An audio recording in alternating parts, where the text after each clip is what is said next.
Hindustan copper limited पर्यवेक्षक पदों पर नियुक्ति हेतु अधिसूचना। देखिए अधिसूचना, एडवर्टाइज नंबर इधर है, इधर दिनांक है 25/6/24। हिंदुस्तान कॉपर लिमिटेड (HCL) विभिन्न विषयों समारोहों में कनिष्ठ प्रबंधक के पद पर नियुक्ति हेतु भारतीय नागरिकों से आवेदन आमंत्रित करता है। योग्य और इच्छुक उम्मीदवारों को HCL की वेबसाइट पर ऑनलाइन आवेदन करना होगा। ऑनलाइन आवेदन जमा करने की प्रारंभिक और अंतिम तिथि देखिए दिया हुआ है। ऑनलाइन शुरू हो गई है 1 जुलाई 2024 से 11 बजे मॉर्निंग से, और अंतिम तिथि है 21 जुलाई 2024 टिल मिडनाइट। नमस्कार दोस्तों, हमारे चैनल में आपका स्वागत है और आपके लिए नया नया न्यूज़ लाते रहता हूं। और अभी देखिए हिंदुस्तान कॉपर लिमिटेड, जो कि मिनी रत्न कंपनी है, आपके लिए बहुत ही अच्छा खबर है कि आप भरिए।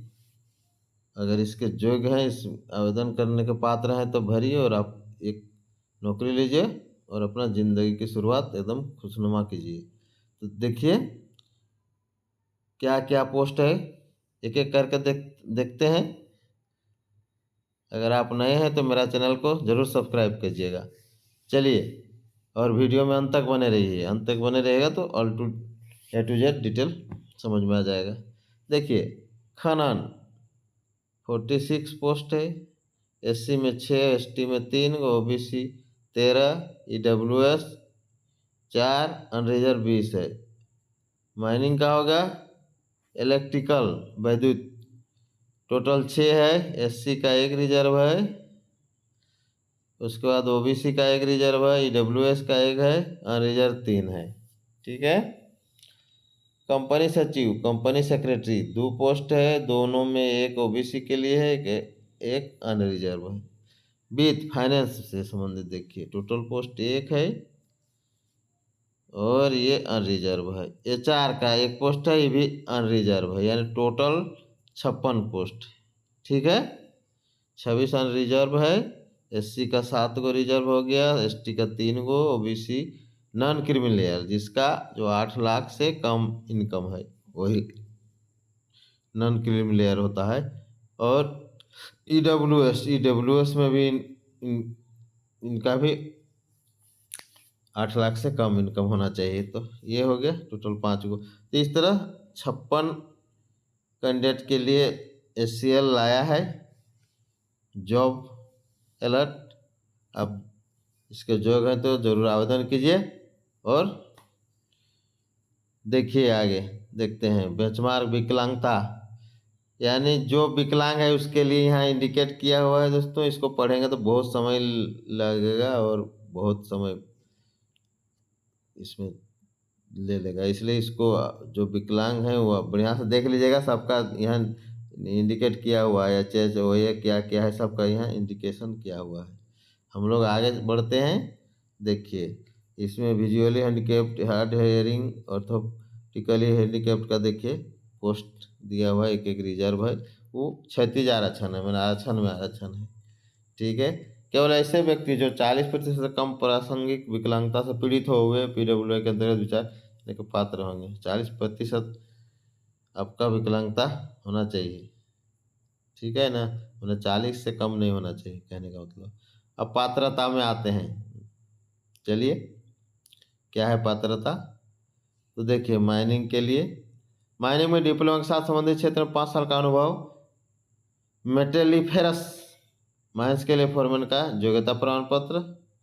ठीक, अप्रतिबंधित अथवा माइनिंग इंजीनियर में बैचलर डिग्री के साथ संबंधित क्षेत्र में 2 साल का अनुभव। मेटेलिफेरस माइंस अप्रतिबंधित के लिए फोरमैन का योग्यता प्रमाण पत्र, या मेटेलिफेरस माइन अप्रतिबंधित के लिए द्वितीय श्रेणी प्रबंधक का योग्यता प्रमाण पत्र। ये तो हो गया आपका माइनिंग का।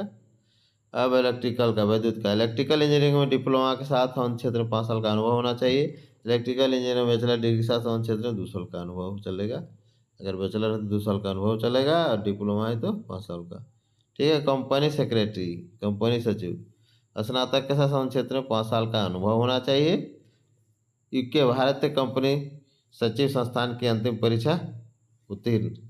ठीक है, हम लोग आगे बढ़ते हैं। उसके बाद विद फाइनेंस, स्नातक के साथ संबंध क्षेत्र में 5 साल का अनुभव। इंस्टीट्यूट ऑफ चार्टर्ड अकाउंट या institute of cost and works account की इंटरमीडिएट परीक्षा के साथ संबंध क्षेत्र में 5 साल का अनुभव, अथवा फाइनेंस में पीजी डिग्री, फाइनेंस में पीजी डिप्लोमा, फाइनेंस में एमबीए के साथ संबंध क्षेत्र में 2 साल का अनुभव। एचआर, स्नातक के साथ संबंध क्षेत्र में 5 साल का अनुभव, अथवा एचआर में पीजी डिग्री, एचआर में पीजी डिप्लोमा, एचआर में एमबीए के साथ संबंध क्षेत्र में 2 साल का अनुभव।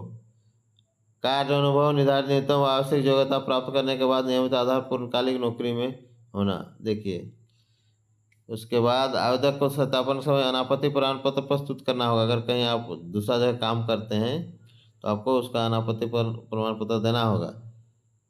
ठीक है। प्रशिक्षण, परामर्श, शिक्षण, फेलोशिप, इंटर्नशिप, प्रशिक्षु शैक्षणिक परियोजना में अर्जित अनुभव को अनुभव के रूप में नहीं माना जाएगा। आप किसी से परामर्श लीजिएगा तो उसको अनुभव माना जाएगा। ठीक है। चलिए, आयु सीमा 1/6/2024 को आपकी आयु की गणना की जाएगी, जो कि 40 वर्ष से अधिक नहीं होना चाहिए। 1/6/24, 1 जून 2024 को। फिर ST/SC OBC PW भूतपूर्व सैनिकों के लिए आयु सीमा में छूट है, जो कि देखिए STC के लिए 5 साल है, OBC के लिए 3 साल है, PWD जनरल EWS के 10 साल है, PWD OBC non criminal layer के 13 साल है, PWD ST/SC के 15 साल है। एक सर्विसमैन सरकारी निर्देश अनुसार। मैंने अच्छा है, मस्त है। चयन प्रक्रिया लिखित परीक्षा के प्रदर्शन के आधार पर किया जाएगा। फिर दस्तावेज का सत्यापन होगा। आपका दस्तावेज कहने का मतलब सर्टिफिकेट का जांच होगा। ठीक है। इसके लिए कॉल लेटर आपको दिया जाएगा। तत्काल समाज के आधार पर भरने के लिए सूचना संख्या यहाँ दिया हुआ है। लिखित परीक्षा के एक दिन अलग से सत्र लिखित परीक्षा होगा आपका।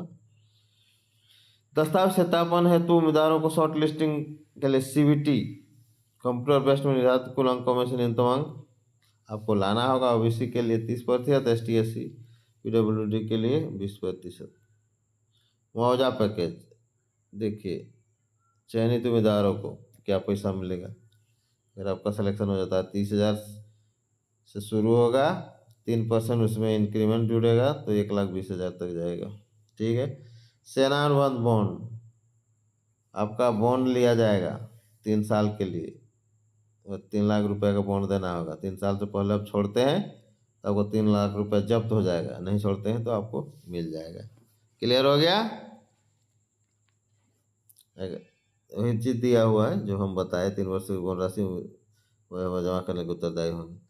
दस्तावेज का सत्यापन, देखिए सत्यापन तो होगा ही, कोई भी करेगा, कोई कंपनी नौकरी देगी तो आपको दस्तावेज के ही आधार पर देखा है। देखिए क्या क्या लेते जाना है, सब दिया हुआ। जन्म तिथि प्रमाण पत्र आपको लगेगा, जन्म तिथि दर्शाने वाला, कक्षा 10 का उत्तीर्णता सर्टिफिकेट, स्कूल छोड़ने का सर्टिफिकेट, 12 का उत्तीर्ण सर्टिफिकेट, डिप्लोमा, स्नातक और स्नातकोत्तर डिग्री की मार्कशीट, अंतिम डिप्लोमा, स्नातक डिग्री, स्नातकोत्तर डिग्री पर भी जैसा भी लागू, अंतिम डिग्री पर उपलब्ध होने की स्थिति में अंतिम, एकदम अंतिम वाला। ठीक है। जाति, ST/OBC के लिए क्रिमिनल लेयर का आपका सर्टिफिकेट देना होगा। EWS के लिए, OBC के लिए भी आप गैर क्रिमिनल लेयर है, नॉन क्रिमिनल लेयर के लिए आपको सर्टिफिकेट देना होगा, जिसका आय 8 लाख से कम होना चाहिए। आपको अलग से लिख के भी मांगा गया है। चिकित्सा संस्था, कनिष्ठ प्रबंधक पद पर आवेदक की नियुक्ति HCL प्रबंधन द्वारा निर्धारित चिकित्सा प्राधिकार द्वारा चिकित्सा रूप में फिट पाए जाने के अधीन है। आपको मेडिकल टीम जांच करेगी, उसमें फिट आपको पाएगी तभी रखेगी। आगे देखिए, OBC और EWS उम्मीदवारों को 500 रुपये, ठीक है, आवेदन शुल्क देना होगा। PWD के लिए शुल्क में भुगतान करने की छूट दी गई, नहीं लगेगा, मतलब OBC EWS उसको पैसा लगेगा। अब देखिए आवेदन कैसे करना है, तो HCL की वेबसाइट के माध्यम से ऑनलाइन आपको करना है। ऑनलाइन ट्रांसफर का उपयोग किया जाएगा। किसी भी प्रकार धन प्रेषण करने, अब वहाँ भी उसी में जैसे भी ऑनलाइन आपको पेमेंट करना होगा।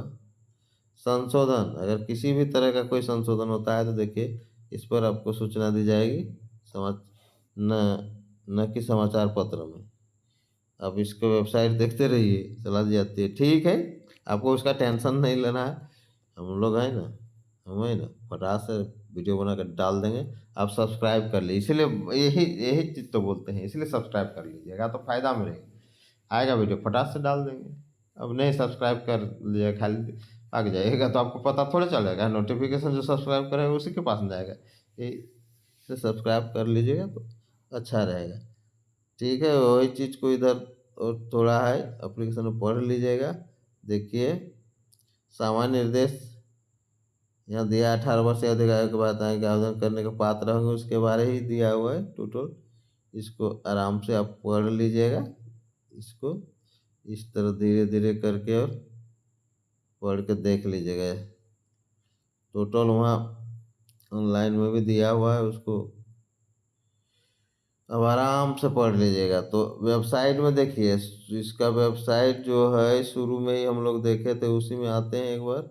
देखिए इसका वेबसाइट जो है ना, यहाँ www.hindustan copper.com इस पर देख के आप इसको भरिएगा। क्लियर हो गया तो आराम से भरिए, नौकरी लीजिए। 56 गो नौकरी है तो आपको एगो चाहिए, फटाफट नौकरी लीजिए और खटाखट पैसा पॉकेट में भरिए और बस मस्त रहिए, स्वस्थ रहिए और मेरा चैनल देखते रहिए।